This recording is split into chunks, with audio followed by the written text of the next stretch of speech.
Hey guys, Enigmatic Mr. L here. Welcome back to Fire Emblem Eugenics, a series where I look at every potential pairing in Fire Emblem Genealogy of the Holy War and rank them from what I consider best to worst.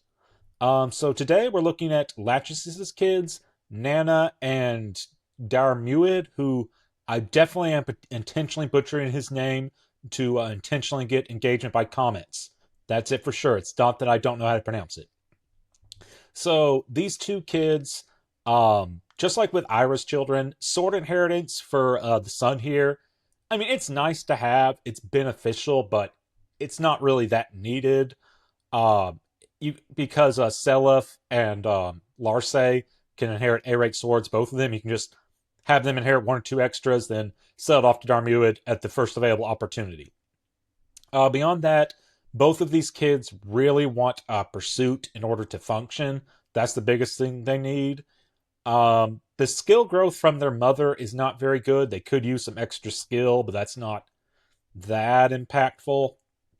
Lastly, Nanna is a healer, but she doesn't particularly need magic. Like magic on a healer is a lot different than magic on like a mage or like mage knight, that sort of thing, who's actively dealing combat. I mean, is extra magic nice here and there? Sure, but in this game, like, it's not like extra magic gives you a higher range on like rescue or restore, and warp works differently here. It doesn't give you extra range on that. It can be useful, but also Nanna in most all pairings but one, she's stuck at C rank stabs, so higher magic doesn't mean like getting to use the sleep or science staff more effectively. With that out of the way, let's just get on with the list, starting with Alec. I think this is a pretty good, solid pairing. He passes down sword inheritance to Diarmuid up to B swords, and has Nihil, which isn't really that impactful, but critically he does grant pursuit, which is what these both of these kids really need. Nihil prevents effective damage from like course lane weapons, which are pretty rare. The only one I recall offhand is like there's a boss in Chapter 7 which has a horse layer, and that's his only weapon, but I mean, it's not really that impactful. I guess it can suppose protect from like killer weapons if they have like critical, but the main draw here is that it gives pursuit. Pretty solid pairing all around. Unlike Noish, who really just offers almost nothing, he does have critical. He does have a cost, but without pursuit, they really suffer greatly. If you give like any of these like non-pursuit dads or dads that don't pass down pursuit a pursuit ring, I guess you could pump it up to here or maybe here. But like unlike say pairing like say Jamka X Ideen, that one's pretty good if you can spare the pursuit ring. Here, yeah, Diarmuid will be helped by having pursuit, but Nanna, even though she can heal, she would like having pursuit as well. She can build a rake sword, so having pursuit help her combat. She really wants that as well. So even if you can spare pursuit ring, you're only helping one of these kids, and the other one still wants pursuit. So yeah, maybe here if you can spare the pursuit ring. Here being generous, but I think just generally practical. There's not any really pairing that's like this is really great, except that it doesn't grant pursuit. So yeah, not that great. Arden, not that great either. Does have sword inheritance up to A if you can get him to promotion. Good strength and defense, but terrible skill. Like with this pairing, they're gonna have like a 15 or so percent skill growth. Very slow, no pursuit, vantage isn't really doing them favors, so not that great. Azel is interesting. A lot of people would place them like here. Other people would place them like here. I'm kind of in the middle myself. I think this is an alright pairing. So Azel, as is with typical of the Magic Dads, their strength is going to take a hit. But because of their Holy Blood, even with this pairing, they'll still have a 50% strength growth. So it's not like unsalvageable. Azel passes down the all critical pursuit, which is what they really need. And this gives both of the kids the highest possible magic growth. Diarmuid will have like a 40-something percent magic growth. And because he can only use swords, he doesn't have a reliable 1-2 range option like javelins or hand axes. This can allow him to use like magic swords if you can put some investment into it. Maybe give him like a magic ring. The problem is twofold. One is 50% strength. It's not bad, but like 70% strength, say something like Alec grants, like that extra 20 or 30% and like other pairings, that can be the difference in between like one rounded enemies and not one rounded enemies. So even though their strength is still fine, you could always use extra strength. And secondly, magic. Even with this pairing, he's going to have very low base magic. Even his promoted class, his magic cap is 14. So he's never really going to be like as effective as like say Sed or Arthur or even like Tenny in terms of like magical output. I find it's an interesting. It's like mixed options. You have like physical combat or magic, but with this pairing, you'll never be as good in either one as like a mage or a physical fighter. Still, it's all right. Lex, I mean, double experience is a thing. I don't think I can really put. I don't think I could put Lex in a almost offers almost nothing for any pairing just because Paragon is that good. But HP, strength, and defense are good, but no pursuit really hurts them. Finn is also good. The stats Finn and Alec gives are almost exactly the same, except Finn gives a little bit more luck. Miracle, I think, is also a more useful skill most of the time than Nihil, at least for these kids.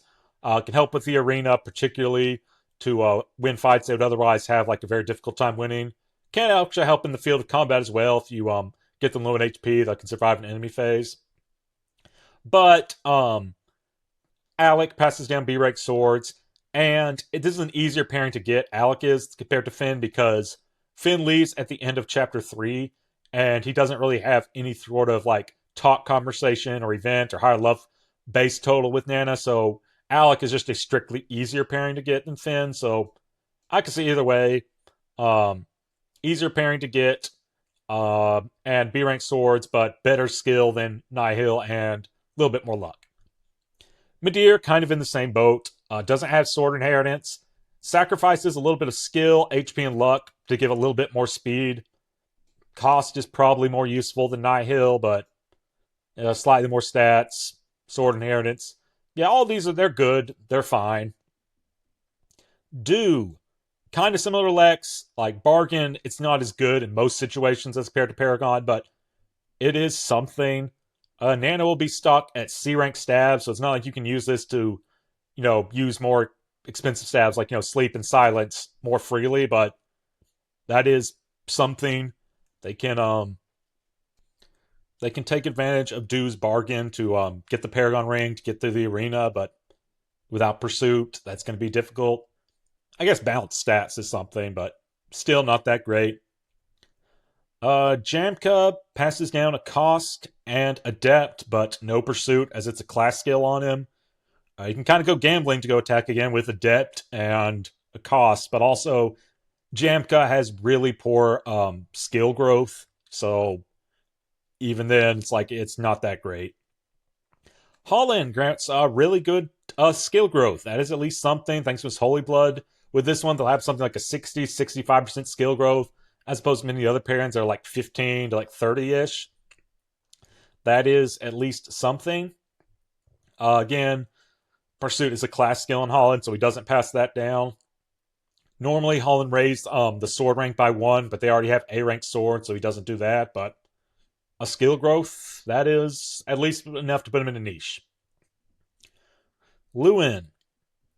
Okay, you know what? I think I actually put him in niche because Lewin passes down really good speed and adept. And some people have said, like, well, excluding brave weapons, because they're just weapons that basically always trickle adept, adept is actually better than pursuit when the former activates. So you can go have like a poor man's version of pursuit, really high speed and adept. Just go gambling that way. Their strength, like kind of like with Zell, it's not hurt that much, but still, just practical purposes, just don't do this pairing. Beowulf, definitely the best pairing. Well, for one, they have a talk conversation with Lachesis, increases their love growth, and like slightly increases Lachesis stats. Do has a talk conversation as well, grants some slight love points. Forgot to mention that. But beyond that, passes down similar stats to those in the good category, but more strength and HP at the cost of less luck and magic. Magic is not super impactful. Like said Nanna, it's not really hurting that much. Luck, it's in a game their luck doesn't even grant crit avoid, so the HP and strength is better stats for them. Can pass down A rank swords if you can get them to promotion. and cost is like more useful than like something like Nihil. So it's not really that like the good they're bad. It's just like the ones in good. It's like this is just slightly worse than Beowulf. Beowulf's great, best pairing. I think many people say like Genealogy of the Holy War, you find just everyone's optimal pairings, and like I kind of disagree with that. Like they have like, one pairing that's good, and it's like, but others they offer something in exchange, even if they're not as good. But this is the closest one I would say that's like pretty much just always go Beowulf. Claude. I'm kind of tempted between niche and okay. I think he's better than everyone in niche, but I don't think he's quite on the same level as Ezel. But I guess here, so Diarmuid's going to be terrible. He'll have lower strength, although still 50%. No pursuit, no other skills from Claude, no sword inheritance, but you can get a sword otherwise. Nanna will have a staff rank of B instead of C, thanks to Claude's Holy Blood. So this will allow her to use the Restore Staff, the Warp Staff, Sleep, Silence, Recover, and Berserk if you have the Charlo pairing. So basically, this allows her to be kind of like a cross between Ideen and Ethlin, the first generation. The mount of Ethlin, but B rank stabs of Ideen, plus with like a somewhat solid magic stat. That is at least something, but Nanna's combat's going to suffer due to reduced strength and no pursuit, so she's pretty much only going to be on staff duty. Like, I'm trying to look at these like in a vacuum, but you have Ideen at the start of Gen 1 with B rank stabs, and yes, it's more useful on a mounted unit, but given how much you're sacrificing on Nanna for strength and lack of pursuit, and especially Diarmuid, I think like okay is fine. And we have the substitute units, Tristan and Jean. They do have a mild use actually. Janae has like a higher base magic and resistance than even compared to like if she's fathered by some of the magic pairings. So that is at least something. I've seen like an LTC ranked run where this is the pairing they use, which granted, a big part of that is probably just because in like LTC settings, getting non-substitute units can be a little bit out of the way, but still, that is at least something. And that is all for this time. Any pairings you think overrated, any pairings you think underrated, please let me know in the comments below. This is Enigmatic Mr. L, signing out.